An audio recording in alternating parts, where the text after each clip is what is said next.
In this video, I'm going to show you how you can schedule Instagram Reels.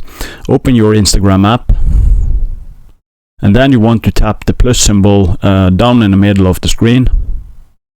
And then you want to choose the video that you want to post. And then you want to tap next. And then you want to tap next again, or if you want to edit it, you can do so, and then tap next. And then you want to scroll all the way down to advanced settings.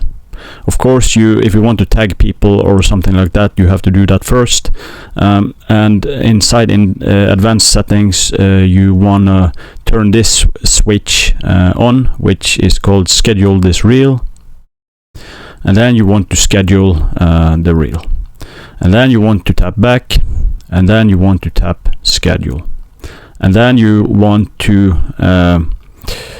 decide if Facebook if you are going to share your reels on Facebook. You can do what you want. I'm not going to do that now. And now, as you can see, it's scheduling the reel. So this is really how to schedule Instagram Reels. Thanks for watching. Please subscribe.